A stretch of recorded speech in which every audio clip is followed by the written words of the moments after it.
I'm old. I can't chew gum anymore because it sticks to my dental work, but I sure do miss it sometimes. I remember when I was little, my mom would tear a piece of that spearmint Wrigley's gum in half, and she'd eat half and I'd eat half, and that sharing it was, well, it was magical.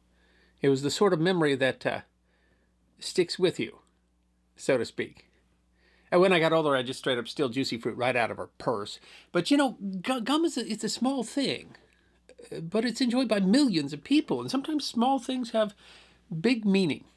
100 years ago, on December 9th, 1924, William Wrigley Jr. secured the trademark on Wrigley chewing gum, and that seems as good a day as any to take a bite out of the history of these foil covered bits of joy. And the surprising history of chewing gum might blow your mind. Gum is, put simply, rubber, whether natural or artificial. And because it's rubber, it doesn't dissolve in your mouth, which is why you can chew and chew and chew. And it isn't clear exactly when people first found natural rubber and figured out that they could chew it, but the answer is very far back. Ancient Greeks, for example, chewed on natural resin from the mastica plant, which traditionally grows on the island of Chios and are called tears of Chios. Resins are produced by plants to protect themselves from insects and pathogens. They're secreted when the plant is injured, such as when a tree limb is missing. They are natural rubbers. Tears of Chios, also called mastic, Greek for to chew, were chewed as gum possibly for medicinal reasons. The Greeks believed that it had medicinal properties and prevented tooth decay. And they might have been at least somewhat correct on that assumption. A 2023 paper written in the journal Frontiers in Oral Health noted that multiple studies have found that chewing of sugarless gum can help to reduce tooth decay, largely by stimulating and distributing saliva.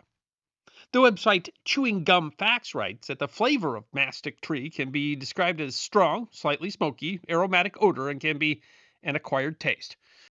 It was considered to have healing properties, and chewing mastic was a real privilege. Sultans claimed to chew mastic. The mastic tree was well known to almost all Mediterranean and Arabic countries. Mastic continued to be used in the medieval period as a breath freshener, and there are still brands of gum made today with mastic sap. But were the Greeks the first gum chewers? Maybe not. In December of 2019, the journal Science reported an astounding find, a 5,700-year-old bit of gum. The gum was made from birch bark tar, a sticky substance derived from the birch tree. Birch bark tar has been used by humans as an adhesive, early glue, for as long as 200,000 years. Exactly when it started to be chewed as well isn't clear, but maybe just as far back. Chewing, in fact, might have been part of the process of warming the tar to use it as an adhesive, an essential part of the manufacturing process. And this particular piece of tar gum clearly had been chewed, had teeth marks, enough to estimate that it was chewed by a child, and determine that the child had eaten hazelnuts and duck before chewing the gum. Found in Denmark, this piece of gum was well preserved. Once the tar cools, it hardens and lasts a very long time. How well preserved? Scientists were able to extract DNA from it. The gum, scientists were able to determine, had been chewed by a girl. She had black hair, blue eyes, and dark skin, was more closely related to hunter gatherers from Western Europe than to farmers who had more recently settled in the region. But that wasn't the oldest such piece. A find in Sweden discovered 3 pieces of 8,000-year-old birch tar gum. Again, DNA was recovered, enough to determine that the 3 pieces had been chewed by 3 different individuals, 2 girls and a boy. The size of the tooth marks indicated that they were between 5 and 18 years old. This suggests, scientists at the University of Oslo concluded, an egalitarian tool-making process involving all sexes and ages. And so the lesson is put your kids to work early, folks. Exploitation begins at home. That's the 34th rule of acquisition. But the chewing might not have been solely for manufacturing. Birch bark tar includes phenol and terpenoids and thus has strong antiseptic qualities. It's still used to manufacture soap today. Might have been chewed for oral health. Notably, in both finds, there were no human remains in these digs. Yet scientists were able to determine much about the people that lived there anyway because of the gum they chewed. But gum was also used in the New World. In Central America, gum was derived from the sopadilla tree, which produces a natural resin called chicle. Science magazine writes that the Mayans and Aztecs figured out a long time ago that by slicing the bark strategically, they could collect this resin and create a chewable substance from it. Anthropologist Jennifer Matthews wrote in her 2009 book, Chicle, The Chewing Gum of the Americas, that once the raw latex, or it in Mayan, is collected, then they dry it and cook it. Cooking transforms the substance into what they call chaw, which means that it's ready for chewing. The Mayans have been using the process, she writes, for hundreds, if not thousands of years, as the ancient Maya realized that chewing this rubbery resin quenched thirst and staved off hunger. Again, modern science agrees. A 2019 review of research in the journal Brazilian Nursing Magazine found that several studies showed that chewing gum results in increased saliva production and thirst reduction. Historian Martina Keller of the University of Vienna noted last February that the thirst quenching properties of gum have long been recognized by the military and included in rations in both world wars. She writes the official war strategies declared that drinking water supply, especially at the front, was more costly and time consuming than providing the troops with sufficient chewing gum. Likewise, there's support for the idea that chewing gum reduces hunger. A 2011 study published in the international research journal Appetite found that when study participants chewed gum after eating lunch, they snacked less. A small but significant reduction in snack intake was observed. Chewing gum reduced weight of snack consumed by 10% compared to no gum. Overall, chewing gum for at least 45 minutes significantly suppressed rated hunger, appetite, and cravings for snacks, and promoted fullness. Chewing gum, however, also has a cultural component. Matthews notes observation by the Spanish that among the Aztecs, only unmarried women were allowed to chew gum in public, while one's wife also chews chicle, but not in public. With it, they dispel the bad odor of their mouths or the bad smell of their teeth, and thus they chew chicle in order to not be detested. If an older woman chewed gum in public, she was considered to be, a Spanish missionary wrote, a harlot, and if men chewed gum, it was in private, as publicly chewing gum was seen as effeminate. Gum was also chewed by Native Americans in North America. With no sapodilla trees, their preferred gum was spruce tree resin. Similar to mastic and birch tar, the resin of spruce trees was chewed and used in both medicine and as an adhesive and sealant. European immigrants apparently took up the habit from the Native Americans. According to Chewing Gum Facts, John B. Curtis, a manual laborer from Maine, became the first commercial manufacturer of gum. He boiled spruce gum on a Franklin stove, cooled it with ice water, and strained it. He sold it in small strips packaged in tissue paper coated in cornstarch to prevent the pieces from sticking to each other. The first commercially marketed gum was called State of Maine Pure Spruce Gum. Chewing Gum Facts writes that at first sales were slow because people didn't know much about the new gum. In the first year, he traveled throughout New England and became a commercial sales traveler. As its popularity grew, he built a factory in Portland, Maine that eventually had more than 200 employees. Eventually, though, he switched the recipe to use paraffin, which could be sweetened, and created numerous flavors, including licorice Lulu, sugar cream, Yankee spruce, White Mountain, American flag, biggest and best, and four in hand. The website History Oasis notes that by his death in 1897, Curtis had amassed a fortune. It was worth approximately $17.2 million in today's currency. The Bangor Daily News wrote in 2023 that Curtis's factory produced gum until 1920 and that many of the methods he used in cutting and packaging the gum are still in use today. But while Curtis originated the process of gum manufacturing, it turns out that the best base for gum wasn't spruce or paraffin.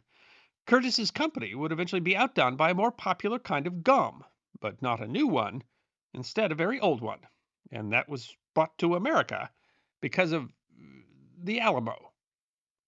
After his defeat in the War for Mexican Independence in 1836 at the Battle of San Jacinto, where the Texians were highly motivated over the slaughter of the garrison at the Alamo, Mexican General Antonio Lopez de Santa Anna was deposed as emperor and went into exile in Jamaica and Colombia, but also for a time in the United States.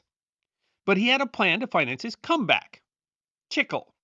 Documentarian Mary Bellis noted in 2019 that he suggested chicle to the man who worked as his secretary in New York, one Thomas Adams. It was Santa Anna who suggested the unsuccessful but inventive photographer Adams experiment with chicle from Mexico. Santa Anna felt that chicle could be used to make a synthetic rubber tire. Santa Anna had friends in Mexico who would be able to supply the product cheaply to Adams. It turned out, however, that chicle wasn't good synthetic rubber. Science magazine writes, Adams and his sons first tried to vulcanize the chicle into a useful industrial substance like rubber, but eventually hit on a better idea: boiling and hand-rolling it into pieces of chewing gum. Bellis writes, in February 1871, Adams' New York gum went on sale in drugstores for a penny apiece. The gumballs came in wrappers of different colors in a box with a picture of New York's City Hall on the cover. The venture was such a success that Adams was driven to design a machine that could mass-produce the gum, allowing him to fill larger orders. He received a patent for this device in 1871. He added licorice flavoring, the first flavored chicle gum, and called it Black Jack. Matthews writes that by the late 1880s, Adams gum was sold widely. They produced 5 tons of chewing gum daily. Adams Company made history again when in 1881 they introduced the first coin operated vending machines in America to sell gum in New York City subway stations. These machines would eventually be displaced by the gumball machines in the 1930s. In 1899, Adams consolidated the 6 largest chewing gum manufacturers in America, creating a monopoly with the American Chicle Company. In 1915, the company introduced the candy coated gum called Chiclets.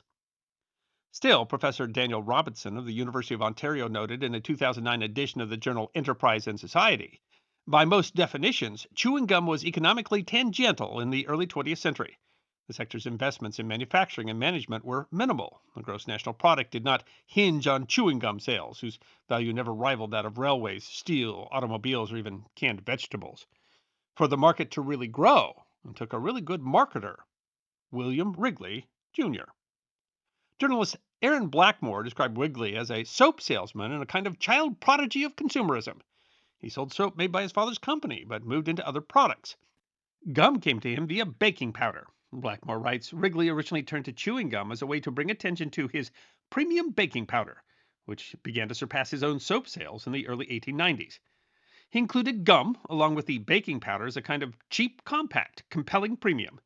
The gum, however, became more popular than the baking powder. But the phenomenon that would become America's top selling chewing gum brand was almost spit out like old gum when one factory was destroyed in a gas explosion and another in a fire. But Wrigley found redemption, oddly, in the financial panic of '07, when advertising rates fell. Robinson writes Wrigley borrowed $250,000 and snapped up print and outdoor ad space that a year or so earlier would have cost him $1.5 million. He also launched a national promotion offering free boxes of spearmint gum to retailers who returned Wrigley coupons. This not only helped to sell gum, but gave him an up-to-date list of retailers selling his gum. Robinson continues. Sales steadily climbed from $170,000 in 1907 to just over $3 million in 1910. By 1929, company revenues would top $23 million. Blackmore writes that he kept product moving with promises of 2 things we might not see as particularly gum-related: claims of physical and mental health. Gum, Wrigley argued, could soothe not only nervous stomachs but stressed out minds, making the product more patent medicine than candy. Despite popular perceptions that chewing gum was rude, Wrigley prevailed, convincing Americans that they were stressed and sick and providing them with a stick of respite. It worked, and if you carry gum in your purse or pocket today, there's a chance you do so thanks to Wrigley's tireless hawking. One of the most popular gums among kids is, of course, bubble gum, which is its own strange story. The author Kate Kelly writes on her website, America Comes Alive, that Frank Fleer had married into a company that made flavoring extracts. Determined to add gum to the product line, he wanted a new idea to distinguish their product, and so wanted gum flexible and strong enough to blow bubbles. But his first attempts failed. The gum blibber blubber could blow bubbles, but he ran into a sticky situation. Literally. It stuck to everything. Kelly writes turpentine was the only thing that would remove it. The recipe for bubble gum was eventually perfected not by a chemist, but by a company accountant, Walter Dimer. Dimer became fascinated with the work of the product when asked one day to watch the pot in the company lab. He eventually perfected the product that would become double bubble. While it had the right consistency and people liked the flavor, Kelly writes, they all realized that this big gray mass would not sell. It needed an appetizing color. The only food coloring available in sufficient quantity at the factory that day was pink. Dimer instructed the workers to add pink to the mixture, and that happenstance explains why bubble gum today is usually pink. Oddly, Kelly notes the product was never patented, possibly because Fleer didn't want to share the patent with Dimer. In 1930, Fleer added comics to their packaging, still popular today. Kelly writes that the product survived the Great Depression because the small treat only cost a penny. Today, Double Bubble is owned by the Tootsie Roll Company. Repacked Wax, which sells vintage baseball cards, notes that bubble gum was first added to baseball card packs by the Goody Gum Company in the 1930s. The innovative pairing became immensely popular among young collectors, creating a symbolic relationship between gum and baseball cards. But competition among card manufacturers, including antitrust lawsuits, gummed up the works in the 1980s and spurred the card makers to focus on quality of the cards. Gum has no longer been included in packs since about 1995. After the Second World War, when gum was provided to soldiers, demand exceeded the supply of natural chicle. By the 1960s, almost all gum was made with a synthetic rubber. The American Chicle Company started selling sugar-free Trident gum in 1960, which flourished under the slogan, 4 out of 5 dentists survey recommend sugarless gum to their patients who chew gum. The slogan stuck, but the website of Sun Valley Pediatric Dentistry writes where this data came from and where it went is unknown. Kraft Foods' Cadbury Adams Group, whose parent company Mondelez International became owners of the Trident copyright and patents, was not known to have made any public disclosures of any details about the survey. But they do note the studies that chewing sugar-free gum can help reduce tooth decay if used as part of a practice of regular oral hygiene.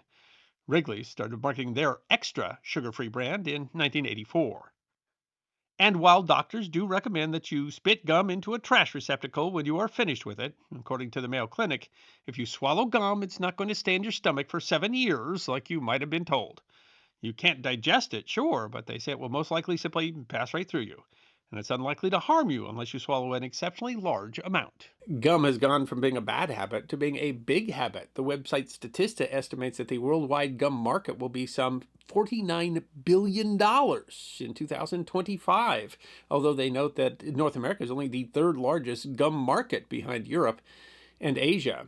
Still, the U.S. Census Bureau Consumer Survey found that in 2020, some 160 Americans admitted to being gum chewers, and that number might be a bit low because gum sales were down in 2020 because of COVID, when social distancing and paper masks meant that people worried less about their breath. But in any case, gum remains that small treat that can bring just a little bit of joy into our otherwise dreary existence. And we can all chew on that. I hope you enjoyed watching this episode of The History Guy, and if you did, please feel free to like and subscribe and share The History Guy with your friends. And if you also believe that history deserves to be remembered, then you can support The History Guy as a member on YouTube, a supporter on our community at Locals, or as a patron on Patreon. You can also check out our great merchandise shop, book a special message from The History Guy on Cameo.